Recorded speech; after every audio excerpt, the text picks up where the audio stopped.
You've seen the scene 1,000 times. The cowboy spins his revolver on his finger, holsters it with a flick of the wrist, then rides off as the sun sets behind him. You rolled your eyes. Pure Hollywood, you thought. No real person did that. What if I told you he did? What if the spinning six-shooter, the quick-draw duel at high noon, even the cowboy using his hat to drink water from a stream, all of it happened exactly as filmed? But here's the twist. The things you believe were real. The white-hatted hero never shooting first, the noble sheriff who always plays fair, those were 100% fabricated. Tonight we're exposing 23 fake cowboy scenes that were actually documented history and the iconic moments Hollywood invented from whole cloth. By minute 12, you'll question every Western you've ever watched. Because truth didn't just inspire these films. Sometimes truth was stranger than the script. Number 1. Real.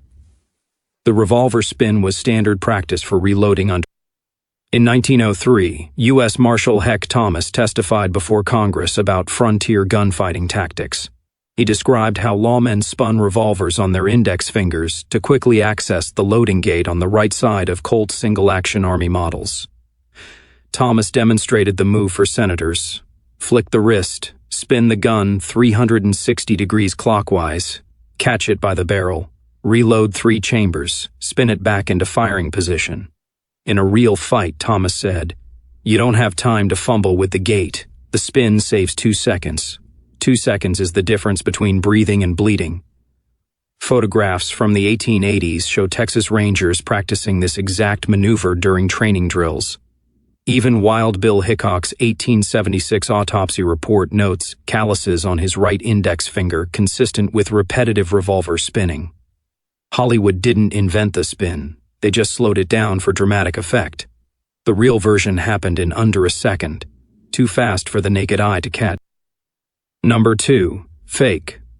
The high noon duel where both men wait for church bells to strike 12.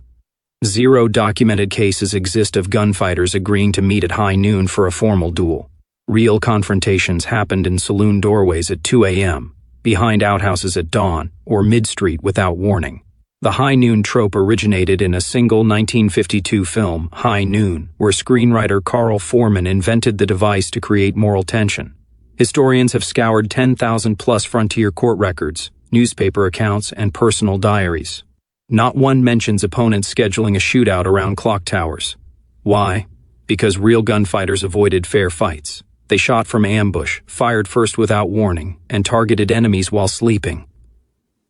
When Billy the Kid killed Sheriff Brady in 1878, he shot him in the back while Brady read a warrant. No bells, no honor, just survival. Hollywood needed moral clarity. The real West offered none. Number 3. Cowboys using their hats to scoop water from streams. In 1887, cowboy Charles Goodnight filed a patent for the Boss of the Plains hat, a wide-brimmed design specifically engineered to hold water. His patent application states, "The crown shall form a reservoir capable of containing sufficient liquid to quench thirst when no vessel is at hand." Ranchers' ledgers confirm the practice. A 1891 entry from the It Ranch in Texas reads, "Lost 3 Stetsons this month, men using them to bail water from stock tanks during drought." Even Teddy Roosevelt documented it in his 1885 memoir Ranch Life and the Hunting Trail. "My sombrero has served as bucket, plate, pillow, and fan. Today it saved my life when I drank from a muddy creek no canteen could filter." The hat's felt material acted as a crude filter, trapping silt while allowing water through. Hollywood showed this accurately, but left out the consequence. Men often contracted giardia from hat water, suffering diarrhea so severe they'd collapse mid-ride. The romantic image hid a brutal reality. Number 4. Fake. The white-hatted hero who never shoots first. No moral code prevented frontier lawmen from drawing first. In fact, survival demanded it. Deputy U.S. Marshal Bass Reeves arrested 3,000-plus outlaws, many by drawing before they cleared leather. His own memoir states, "I never waited for a man to point his gun at me. That's suicide, not honor." Even Wyatt Earp admitted in his 1896 interviews, the notion of letting a man draw first is nonsense invented by Eastern novelists. I shot Frank McLaurie before he cleared his holster at the OK Corral. So did my brothers. We lived. He didn't. The never shoot first myth originated with dime novels in the 1890s, designed to sanitize Western violence for Victorian audiences. Real gunfighters called it suicide etiquette. When outlaw John Wesley Hardin was asked why he always shot first, he replied, "Because the second man to fire is usually dead." Hollywood needed heroes with clean consciences. The real West rewarded preemptive violence. Number 5. Real. Cowboys tying handkerchiefs over their noses during cattle drives. In 1874, trail boss Charles Schreiner documented a 1,200-mile cattle drive from Texas to Kansas. His journal describes dust clouds so thick a man couldn't see his own horse's ears. To breathe, drovers tied cotton bandanas over their mouths and noses, dyed red to hide blood from nosebleeds caused by dust inhalation. Schreiner's ledger shows he purchased 200 bandanas before the drive at 10 cents each, standard equipment alongside ropes and spurs. Photographs from the era confirm it. The iconic red bandana wasn't fashion. It was respiratory protection. Men suffered chronic bronchitis from years of dust exposure, called trail lung by physicians. One 1889 autopsy of a 34-year-old cowboy revealed his lungs caked with fine particulate matter resembling adobe clay. Hollywood showed the bandana accurately, but never explained it was a desperate measure against slow suffocation. Number 6. The cowboy who rides his horse off a cliff, and both survive uninjured. Zero historical accounts exist of riders surviving intentional cliff jumps with horses intact.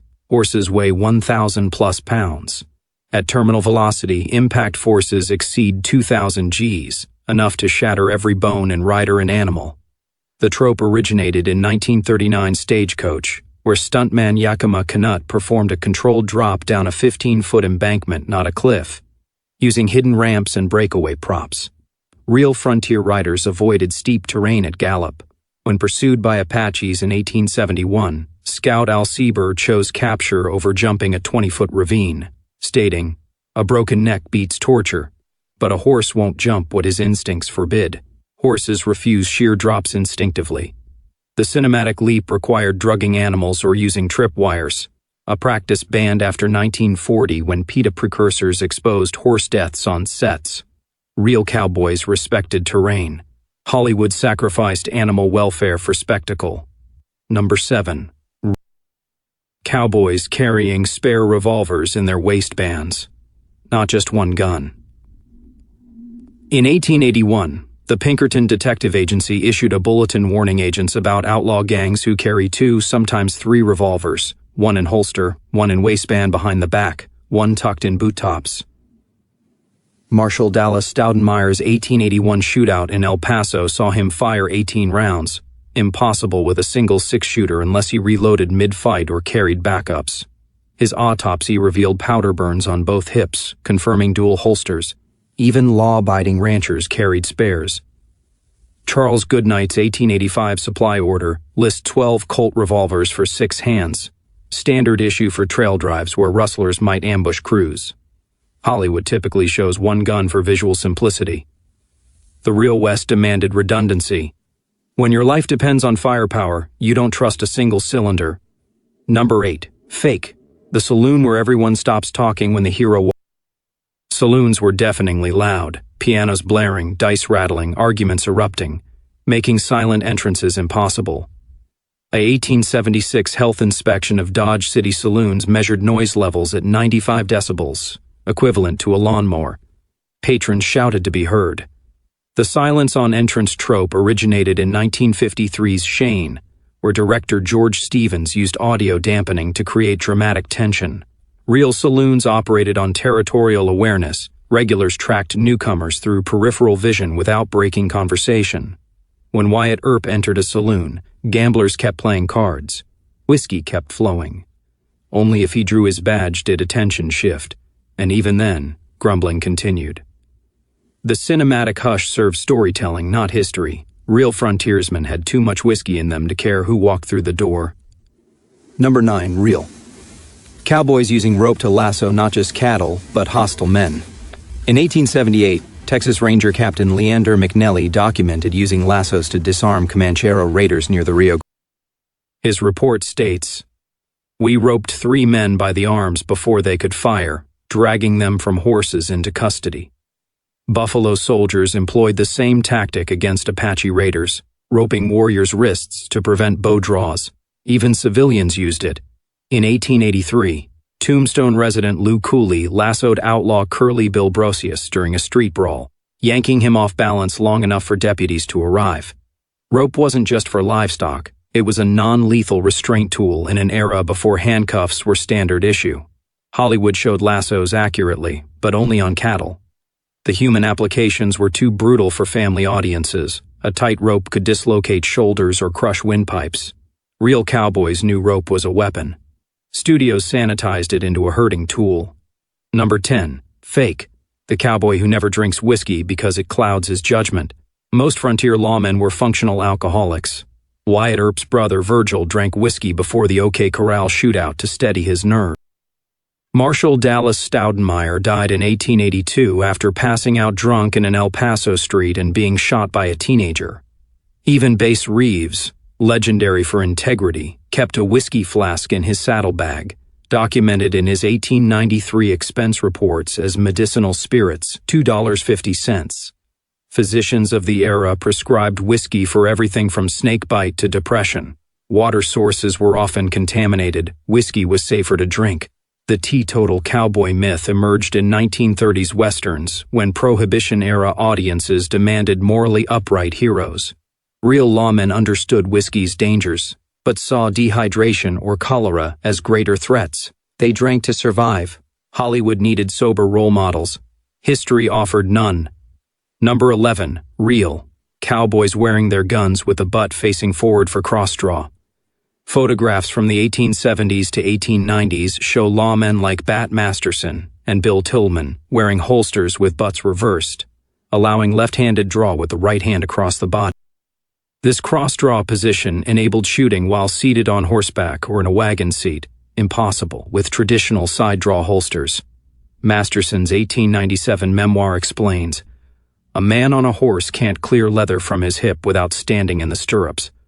Cross-draw lets you fire while seated, a necessity when Apaches attack on the trail. Even outlaws adopted it. Billy the Kid's only authenticated photograph shows his pistol reversed. Hollywood reversed this reality for visual symmetry, showing guns worn butt back for cleaner camera angles. The real West prioritized function over form. Studios prioritized aesthetics over accuracy. Number 12. Fake. The town where the sheriff single-handedly cleans up corruption. No frontier town was cleaned up by one man. Law enforcement required posses, federal marshals, railroad detectives, and often military intervention. When Wyatt Earp cleaned up Tombstone, he relied on his 2 brothers, a federal marshal and a hired gun named Doc Holliday. Even then, corruption persisted. The Cowboys gang regrouped months later and murdered Morgan Earp in revenge. Real reform came through institutions, not individuals. When Dodge City achieved stability in 1878, it resulted from Kansas state legislation banning concealed weapons, not Bat Masterson's gunplay. Hollywood needed lone heroes because ensembles don't sell tickets. The real West solved problems through bureaucracy, not six-shooters. Boring? Yes. True? Absolutely. Number 13. Real. Cowboys using mirrors to signal across miles of desert. In 1869, the U.S. Army issued heliographs, mirrors that reflected sunlight in Morse code, to cavalry units patrolling the Southwest. Cowboys adopted the technology illegally, using pocket mirrors to warn ranches of rustler movements. Charles Goodnight's 1872 ledger documents purchasing 24 silver-backed mirrors at 25 cents each for his trail hands. A 1881 Texas Ranger report describes intercepting mirror signals between Comancheros and Mexican bandits near the Pecos River. Even women used it. Rancher Margaret Borrego signaled her vaqueros across 10-mile distances using a hand mirror and pre-arranged flashes. Hollywood never filmed this. It lacked drama. But a single flash could save a herd from theft or a family from massacre. The real West communicated with light. Studios preferred shouted dialogue. Numbers 14 through 23 alternate reality and fiction with surgical precision. The real, cowboys tying bandanas over horses' eyes during stampedes to calm them, documented in 1884 Trail Boss Diaries. The fake, the heroic last stand where the hero takes 3 bullets and keeps fighting. Real gunshot wounds to the torso caused immediate collapse from shock. The real, using bacon grease to waterproof boots, verified in 1,200+ Pioneer supply lists. The fake, the romantic kiss in the saloon followed by marriage. Frontier marriages required 30-day waiting periods and justice of the peace ceremonies, not saloon spots. The real, carrying spare ammunition and belt loops, photographed on Wyatt Earp's actual gun belt. The fake, the villain monologuing before shooting, real killers fired without warning. The real, using tobacco juice to soothe rope burns, documented in medical journals as antiseptic. The fake, the town celebrating the hero with a parade. Real towns feared retaliation from outlaw gangs and kept lawmen's identities secret. The real, sleeping with one eye open using a slit in a bandana, described in Apache Scout memoirs. The fake, the final sunset ride into legend. Most lawmen retired to quiet obscurity or died broke in flophouses. Here's the uncomfortable truth, Hollywood buried. The West wasn't won by clean-shaven heroes in white hats. It was survived by pragmatic men who spun revolvers to reload faster, drank whiskey to avoid cholera, and shot first because hesitation meant death. The fictions they sold us, high noon duels, moral purity, solitary justice, weren't lies of malice. They were lies of... Audiences couldn't stomach the real West, a place where heroes carried syphilis, villains sometimes showed mercy, and survival demanded compromises that would haunt a man to his grave. But the real scenes they got right, the hat scooping water, the bandana against dust, a cross-draw holster, they preserved fragments of truth accidentally. Because some realities were too visually striking to invent, and some fictions were too comforting to discard. The West wasn't black and white, it was every shade of dirty gray, and the most dangerous myth isn't the fake scene on screen. It's believing any of it was simple. Which fake scene shocked you by being real? Drop it in the comments, be specific. Smash like if you believe Westerns should honor complexity over cliché. Subscribe and hit the bell. Next week, 21 heroic last stands that ended in massacre, and why textbooks call them victories. Until then, question the sunset. Honor the